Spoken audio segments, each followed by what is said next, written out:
The scrap pile started small. A few broken pallets, some warped 2x4s, a handful of pressure-treated offcuts, tossed over the chain-link fence behind the Delacroix property on Miners Creek Road.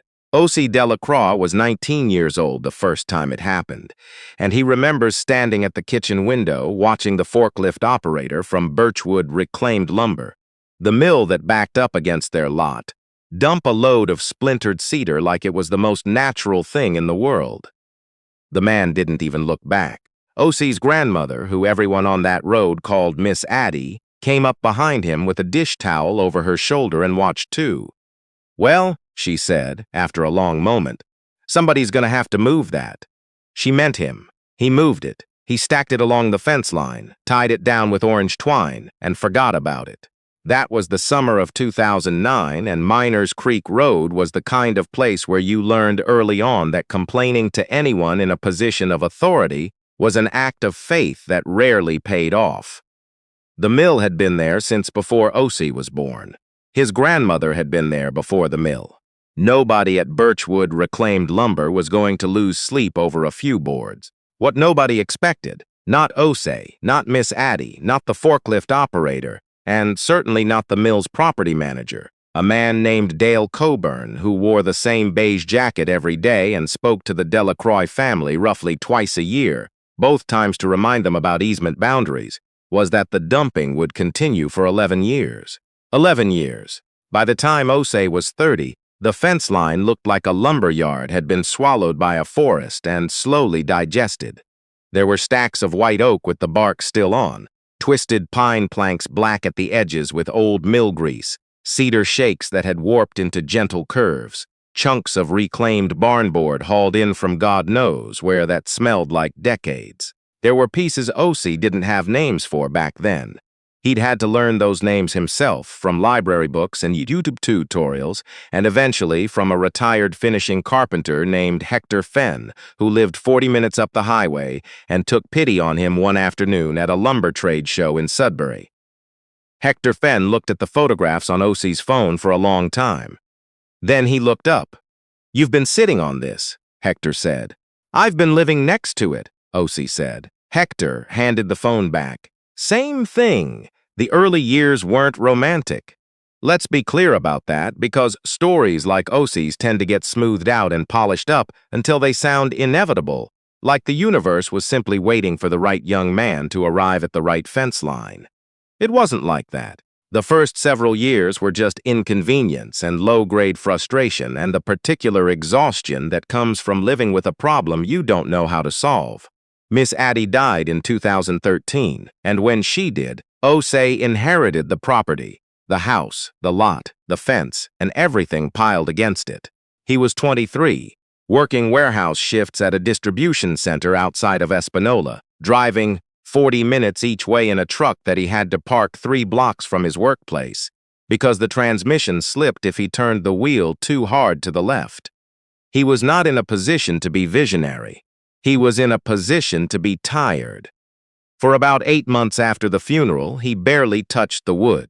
He'd come home, eat something standing over the sink, and go to bed. The pile grew. Birchwood Reclaimed kept dumping. Sometimes once a month, sometimes twice. He'd hear the forklift in the morning before his alarm went off, that particular diesel groan and the crash and clatter of wood hitting wood, and he'd lie there staring at the ceiling and think about calling the city. He never did. He knew how it would go. He'd seen his grandmother spend 3 years trying to get the road repaved and end up with a 6-inch strip of fresh asphalt that stopped inexplicably at her driveway. The turn, if you could call it that, came from somewhere embarrassingly small. It was a Sunday in March, and Osei was trying to build a replacement step for the back porch. The original step had rotted through. He'd gone through it the week before in his socks, which had startled him badly and made him knock over his coffee, which had made him laugh for the first time in months, which had surprised him. He went to the pile along the fence and started pulling boards out, looking for something with the right dimensions. He found a piece of white oak, thick and mostly straight. That was almost perfect. He dragged it inside and cut it down and fitted it to the porch frame and stood back and looked at it. It was good. It was genuinely, solidly good. The grain ran clean across the face. It had a color that no hardware store lumber could touch. He didn't know what to do with that feeling. He stood there for a while in the cold and just looked at the step. The following weekend, he built a shelf. Not for any particular reason, not with any plan. He just needed somewhere to put things in the kitchen, and he had the wood, and he had a Saturday afternoon with nothing in it but the wind off the lake and the sound of the neighbor's dog. He measured, cut, fitted, sanded. He used a borrowed drill and screws he'd had in a coffee can since his grandmother's time. The shelf wasn't fancy, but it was square, and it was solid, and when he loaded it with the jars of rice and lentils and oats that had been sitting on the counter forever, it looked like it belonged there. Like the house had been waiting for it. He posted a picture of it online the way you do, not expecting anything, just filling a corner of the afternoon. His cousin Janelle commented with 3 fire emojis. A woman he'd gone to school with asked if he was selling it. He said no. Then he thought about it for 4 days. Then he went back and told her yes. He sold it for $60. He has never in his adult life forgotten that $60. There's a version of this story where Osei suddenly quits his warehouse job and launches a furniture company, and within 18 months he's featured in a design magazine.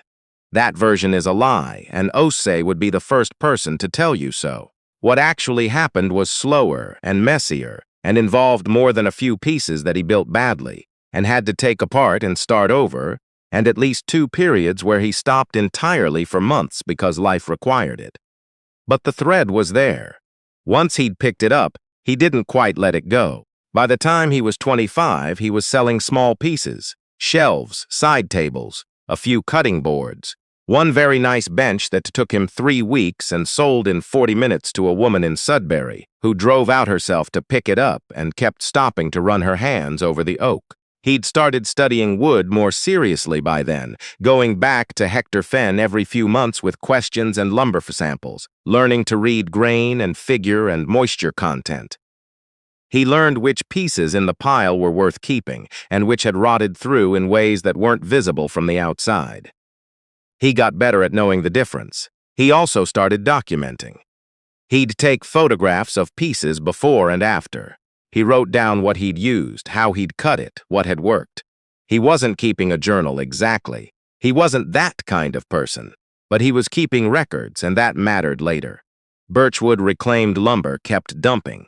Dale Coburn came by twice during this period. Once to deliver a form about the easement boundary, and once to ask Osei to move some of the wood away from the fence line because the mill was doing some exterior work and needed access. Osei moved the wood. He did not tell Dale Coburn what he was doing with it. He suspected Dale Coburn would not have been particularly interested. He was right about that. The first time someone offered him real money, Osei almost didn't take it seriously. It was at a maker's market in Sudbury, one of those Saturday events held in a converted warehouse space with Edison bulbs and local honey and at least 6 different vendors selling soy candles. Osei had a table with 6 pieces on it, 2 end tables, a small wall cabinet, a cutting board, and 2 floating shelves. He'd priced everything conservatively because he was still not entirely sure he was allowed to charge what things were actually worth. A man named Garrett Sinclair, who Osei later learned was an architect with a firm in Toronto who'd been up visiting family, spent about 15 minutes at his table. He picked up each piece. He turned them over.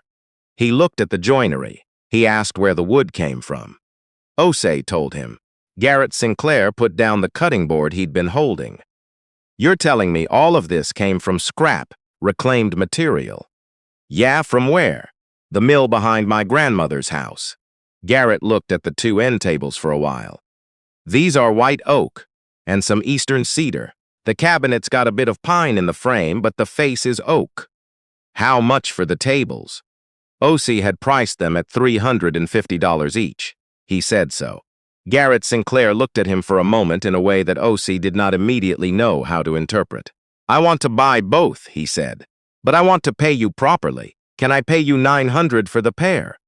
Osei said yes before he'd finished the sentence. Garrett left his card. He said he had clients, residential, mostly, some commercial, who were specifically looking for reclaimed pieces with provenance. He said the story mattered. He said people in his world were paying significant money for material that had a history, a place, a reason to be what it was. He said Osei's material had all three. He drove away with the end tables in the back of a rented SUV, and Osei stood at his empty table and looked at the $900 in his hand, and thought about the forklift operator who dumped that first load of pallets over the fence in 2009 without even looking back. He thought about that a lot in the following months. The next 2 years changed things in ways that Osei still finds hard to fully explain, not because they were dramatic, but because the change was so cumulative, so built up in layers, that it's difficult to point to any single moment and say, there. That's where it turned. He started selling through Garrett Sinclair's referral network. Slowly at first, then steadily. He built a dining table that took him 6 weeks and went to a family in the Glebe neighborhood of Ottawa, who sent him a photograph of it on Christmas Day, with 12 people sitting around it. He built a headboard for a couple in Barrie who'd been renovating their house for 3 years and wanted something that felt earned.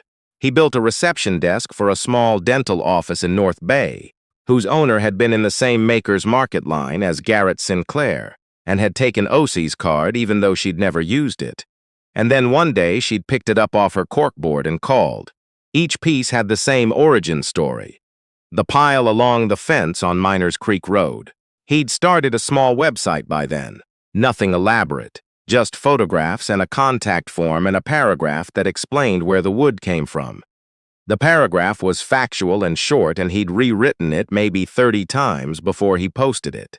It said that the material had been dumped on his family's property by an adjacent lumber mill over the course of more than a decade, that his grandmother had lived next to that pile her whole life, and that every piece he built carried that history. It resonated in ways he hadn't anticipated. He started getting emails from people who'd read the paragraph and wanted to know more. He got a message from a journalist at a Northern Ontario regional magazine who wanted to do a small profile. He did the interview in his workshop, the converted shed behind the house that he'd spent the better part of one winter insulating and wiring. And when the piece came out, his inbox stayed full for 2 weeks. He did not quit his warehouse job until he was 27. He wants to be clear about that. It was not a leap of faith. It was a calculation, made carefully over about 8 months, about whether the income from the workshop could cover his mortgage and his truck and his tools and his groceries and the not insignificant cost of the good sandpaper that made the difference between furniture that looked handmade and furniture that looked hand-finished. When the math worked, he stopped going to the warehouse. It took 2 more months before he stopped waking up on Monday mornings with the faint anxiety of someone who is supposed to be somewhere else. Dale Coburn came by on a Tuesday afternoon in October. Osei was in the workshop when he heard the knock. Not on the workshop door, but on the back gate. That particular hollow knock of someone not sure they're in the right place. He came out with sawdust on his forearms and found Dale Coburn standing at the fence, wearing the same beige jacket he always wore, looking at the wood pile. The pile was smaller than it had ever been. Osei had been working through it systematically for years now. And what remained was the more difficult material, the pieces with complex warping, the ones that needed to be dried down further, the knotty pine that required patience he'd had to learn. He'd been ordering supplementary lumber when he needed to. He'd also been in contact with Birchwood Reclaimed about the dumping, a formal letter, finally, sent 6 months earlier, asking them to cease. They had. The pile would not grow anymore. Dale Coburn looked at what was left. He looked at the workshop. He looked at Osei. "I heard you've been doing something with all this," he said. "For a few years now," Osei said. Dale nodded slowly. He had the look of someone assembling a thought. "What kind of something?" Osei considered the question. "Furniture, mostly. Some architectural pieces, custom work." Dale was quiet for a moment. Then he said, "The mill is looking at closing the back section. We've got some material we'd be moving out of the yard, higher grade stuff than what ended up over here. Ash, some maple, a bit of walnut. I was asked to see if there was any interest in local buyers." Osei looked at him. "You'd be selling it," Osei said. "At market rate." "Right." He let a beat pass. "I appreciate you thinking of me." Dale Coburn nodded again. He looked at the pile one more time. He looked like he was doing some kind of internal arithmetic. "What are you getting for a table?" he said, "if you don't mind me asking." Osei named a number. It was the number he'd charged for the last dining table he'd completed, a white oak piece, 6 feet, with breadboard ends that had gone to a couple in Canada. Dale Coburn's eyebrows did something. "For a table," he said. "For that table," Osei said. "Each piece is different." Dale looked at the fence. He looked at the house. He looked at the workshop. "Huh," he said. He left without buying anything. Osei went back to the workshop and stood at his bench for a while without picking up any tools. He thought about 2009. He thought about the forklift operator who'd never looked back. He thought about Miss Addie standing at the kitchen window with a dish towel over her shoulder saying somebody was going to have to move that. Then he picked up his plane and kept working. The number that eventually started circulating, the number that made people raise their eyebrows the same way Dale Coburn had, was a $112,000. That was Osei's revenue for the year he turned 29. Not profit, revenue. But it was real, and it was documented, and it came entirely from work he'd built in a converted shed on Miners Creek Road, using material that had been thrown over his grandmother's fence. A reporter from a national outlet reached out after his second regional feature. Osei did that interview carefully, answering what was asked and not expanding beyond it, because he'd learned by then that the story had a tendency to run away from the facts if he let it, and the facts were already more than enough. The piece was published on a Wednesday. By Friday, he had more inquiries than he could reasonably respond to. He hired his first assistant, a young woman named Priya, fresh out of a woodworking program in the Saw, who'd emailed him 3 times before he'd had the capacity to answer, the following spring. He didn't make a ceremony of it. He just needed someone else who could sand. There's a photograph from around that time that Osei keeps on his phone, not posted anywhere, just for himself. It's taken from the back porch of his grandmother's house, looking toward the fence line. The pile is almost gone by then, worked down to a few remaining stacks of the most difficult material. The workshop lights are on inside the shed. It's late afternoon in November, and the sky is the particular shade of gray-white that northern Ontario gets in the weeks before the first real snow. He doesn't know who took the photograph. He thinks maybe his cousin Janelle, who visited that autumn. He doesn't remember asking anyone to take it, but he keeps it. He looks at it sometimes, not often. Here's the part of the story that doesn't get told as often as the rest of it, because it doesn't fit as neatly into the arc of things. Osei's grandmother, Miss Addie, spent the last decade of her life looking at that pile of wood. She swept up sawdust that blew into the yard. She worked around it when she hung laundry.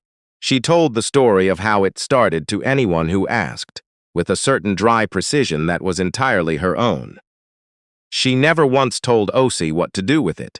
She never once suggested he get rid of it or complained about the space it took up or asked the mill to stop. She just lived with it, the way you live with the particular conditions of your particular place, and she kept going. Osei thinks about that. He thinks about it more than he talks about it. His grandmother had a kind of patience that wasn't passive. It wasn't resignation or defeat. It was more like a long and serious attention, a refusal to look away from something just because it was uncomfortable or inconvenient or without an obvious resolution. She looked at the pile every day for more than a decade, and she didn't know what it would become. She just knew it was there, and she kept her eyes open, and she kept going. He learned that from her. He's not entirely sure when. He thinks maybe it wasn't one moment, but the accumulated result of growing up in the same house as a woman who operated that way, who treated difficulty not as something to be solved immediately, but as something to be understood slowly, on its own terms.